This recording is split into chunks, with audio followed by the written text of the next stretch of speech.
kita mempunyai kelompok penduduk warga kota yang terdiri daripada mereka-mereka yang bukan warga negara, ya. Tetapi mereka adalah pemastautin, penduduk dan merupakan sebahagian pada warga kota. Sebahagian daripada mereka ini termasuklah mereka-mereka yang memegang misalnya UNHCR sijil ke sertifikat dia panggil. Ini yang pendatang tanpa negara seperti pendatang Rohingya dan sebagainya. Dan mereka-mereka ini ada juga yang merupakan pendatang haram. Walaupun mereka pendatang pekerja tanpa izin, pekerja tanpa dokumen, pekerja-pekerja UNHCR, kita difahamkan mereka ini menjalankan aktiviti menjaja, menjual dan sebagainya. Jadi kalau sekiranya arahan kita ini tidak dipatuhi oleh mereka, dia boleh memberi bukan saja kesan buruk kesihatan pada mereka, dan mereka tetap menjadi tanggungjawab kita. Kesihatan tidak mengenal kewarganegaraan, ya.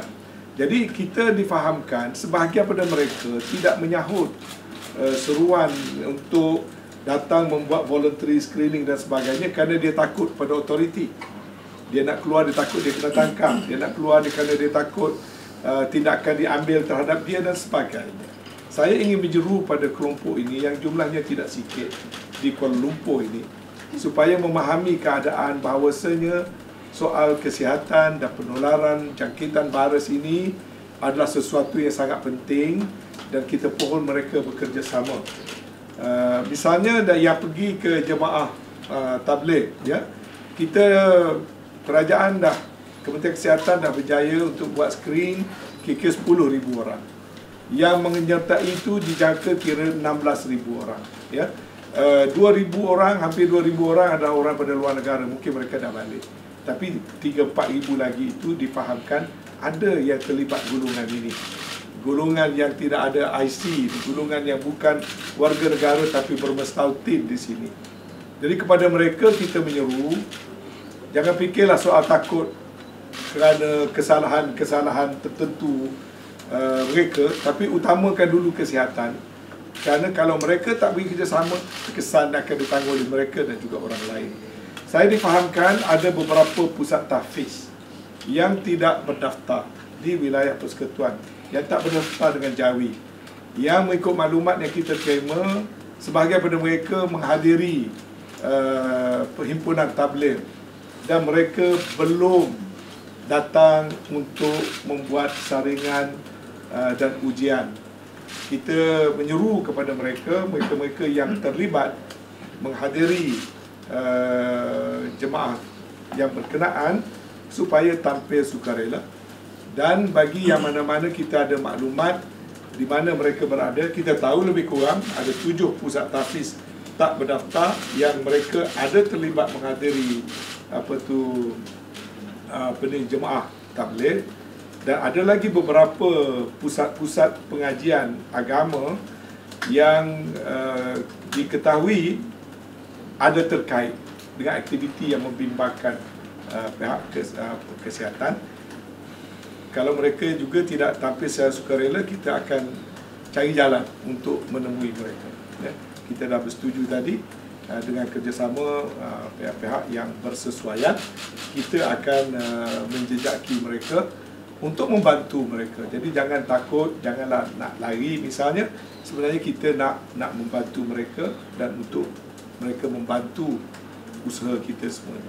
Tuan Sri, 7 pusat tahfiz ataupun pengajian agama katakan terlibat dan terkait dengan ijtima' tabligh baru-baru ini, tempoh yang diberikan kepada mereka dalam tempoh 2-3 hari ini ataupun tak serta-merta. Kita sudah ada sedikit maklumat daripada selidikan kita, daripada yang dibantu oleh agensi-agensi kita. Kita dah tahu mereka tu di mana dan kita akan mengambil inisiatif untuk bertemu dengan mereka seberapa segera.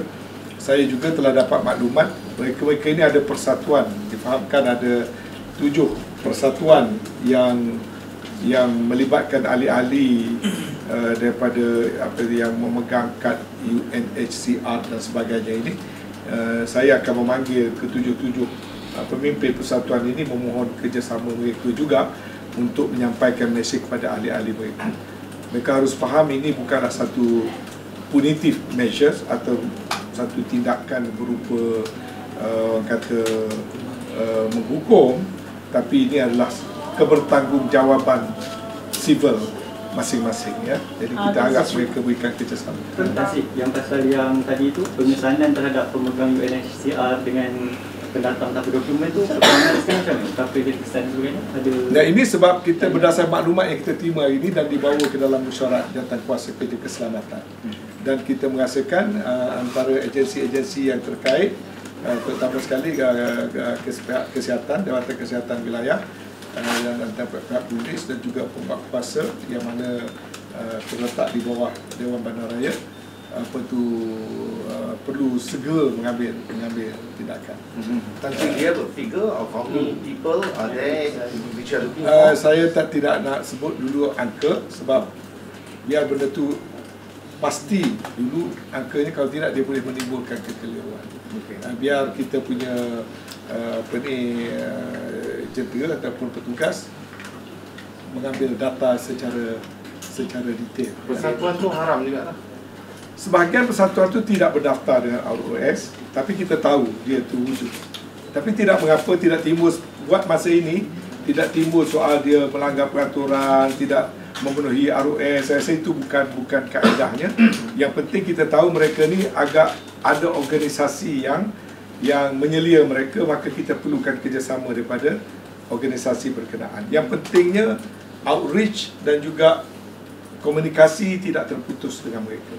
Kita perlukan kerjasama mereka walaupun mereka bukan warga negara. Kalau mereka berdegil, Tan Sri?